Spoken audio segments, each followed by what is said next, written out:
who leads with clarity, and who never forgets. The people who are closest to you will always carry the greatest power to hurt you, which is why your greatest power must be knowing exactly who and what is worth the risk. Trust feels simple when you're young. You give it without hesitation, assuming that if your intentions are good, theirs must be too. You share, you open up, you believe. And for a while, that innocence feels like strength. It creates bonds, it builds warmth, it makes the world feel safe, but safety built on assumption is fragile. Eventually, life teaches you that trust is not a gift you hand out freely, it's a currency, one of the rarest. And every time it's spent in the wrong place, it costs you more than you thought it would. That's the lesson most people learn too late, that trust, once given freely, becomes a calculated risk. The higher you climb in life, emotionally, professionally, spiritually, the more that risk increases because now your decisions carry weight. Your words echo further. Your vulnerabilities, once harmless, now become tools in someone else's hands if they choose to misuse them. And while it doesn't mean you stop trusting, it means you start choosing carefully, not with fear, but with awareness, not from paranoia, but from pattern recognition. You begin to understand that trust isn't something you owe anyone. It's something they earn slowly, consistently, and not just once, but over time through action. There's a kind of grief in that realization because it means letting go of the idea that you can fully relax in every room, that you can be fully seen by every person who claims to care. It means that even the people closest to you have limits, and that proximity doesn't equal loyalty. That truth stings at first, but it also sharpens you. You stop mistaking charisma for character. You stop equating shared history with shared intention.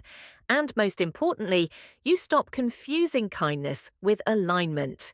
To be powerful is to be deliberate, not defensive, not closed off, just intentional. You understand that trust isn't just about what someone says. It's about what they do when it's inconvenient for them, when no one is watching, when they have nothing to gain. That's the test most people fail, not because they're evil, but because they haven't done the work to hold someone else's trust with care. And trust, when placed in unsteady hands, doesn't just break, it backfires. This is why the wise grow quieter, why they speak less, share less, move more in silence. Not because they've lost faith in people, but because they've found peace in being selective. They've learned that some people want your trust not to honor it, but to access you, to use it as leverage, as proof of closeness they haven't really earned. And when you've been burned enough times, you stop letting words convince you. You start looking for consistency, and not just in how someone treats you, but in how they treat people who can do nothing for them. Aristotle once said, "We are what we repeatedly do." And in the realm of trust, that means you pay attention not to grand gestures, but to repeated behavior, to how someone shows up when you're silent, to how they speak about others behind closed doors, to whether they protect what you share when you're not in the room. Trust then becomes less about the stories people tell and more about the patterns they reveal. This shift changes your relationships. It doesn't make them colder, it makes them clearer. You no longer feel the need to be fully understood by everyone. You stop offering your inner world like a gift to anyone who asks. You start holding it with reverence because you realize that the more sacred something is, the fewer hands it belongs in. And your thoughts, your doubts, your dreams, those are sacred. Not because they're perfect, but because they're yours. There's a kind of strength that comes from keeping certain things for yourself, not out of secrecy, but out of self-respect. You realize that not every insight needs to be spoken, not every plan needs to be shared, and not every feeling needs to be validated. The powerful don't hide, they refine, they withhold not out of fear, but out of discipline. They know that once trust leaves your hands, it belongs to someone else. And not everyone is worthy of that responsibility. But this doesn't mean you become cynical. It means you become calibrated. You still love, but you love wisely. You still connect, but with boundaries. You still open up, but only to those who have shown that they know how to carry what you hand them. And even then, you watch not with suspicion, but with awareness. Because trust, when given too quickly, turns into a liability. But when given with discernment, it becomes a bridge that strengthens both sides. Carl Jung believed that the meeting of two personalities is like the contact of two chemical substances. If there is any reaction, both are transformed. And transformation requires presence. It requires the willingness to hold another person's truth without twisting it, leaking it, or using it as a mirror for your own insecurities. Most people aren't ready for that kind of responsibility, and that's okay. But once you see that clearly, you stop expecting it. And in that release, you reclaim your power. You begin to notice the spaces where your trust has been stretched too thin, where you've over-explained yourself, overexposed yourself, where you've given people access to places within you that they hadn't earned. And slowly you begin to seal those doors, not with anger but with grace, because you're not punishing anyone, you're protecting what matters, your focus, your peace, your vision. And what's beautiful is that the more selective you become, the more honest your life becomes. The relationships that remain are stronger, the conversations are deeper, the silence is richer. You don't need to perform, you don't need to convince. You just exist fully without defense because you've learned to trust yourself first. And that's the trust that matters most. Once you hold that, everything else becomes easier to navigate. The world doesn't need more open books, it needs more wise authors.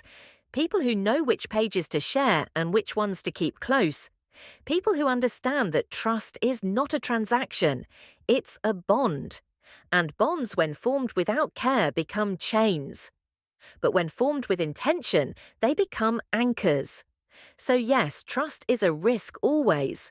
But now it's a risk you measure, a gift you protect, a language you speak with precision, not impulse. And in that precision you find something the reckless never will, peace. Peace in knowing that what's shared is respected, what's held is safe, and what's built is solid. You don't have to be suspicious of everyone, just awake, just grounded enough to see clearly, to trust wisely, and to never again hand over your power. Are disguised as vulnerability to someone who hasn't proven they know what to do with it. That's not caution, that's wisdom. And wisdom is the currency of the truly powerful. Clarity isn't something you stumble into, it's something you make room for. And more often than not, that room begins with distance. Not emotional detachment in the cold, indifferent sense, but distance in the way a painter steps back to see the whole canvas. You can't understand a situation while you're still wrapped in its emotion. You can't make sharp decisions when your vision is fogged by closeness, comfort, or urgency. That's why the ones who lead well, think well, and live well are often misunderstood as distant. But distance isn't rejection, it's reflection. There's a quiet kind of power in learning how to step back, to not jump at every emotion, to not react to every tone in someone's voice or every shift in someone's behavior. When you're close to everything, too close, you become reactive. You start seeing threats where there are none. You start projecting fears instead of identifying facts, and that's how chaos enters. Not because the world got louder, but because your inner world stopped filtering the noise. The Stoics knew this. They didn't talk about control as domination. They spoke of it as inner command. Seneca wrote, "He who is brave is free, but bravery isn't charging in.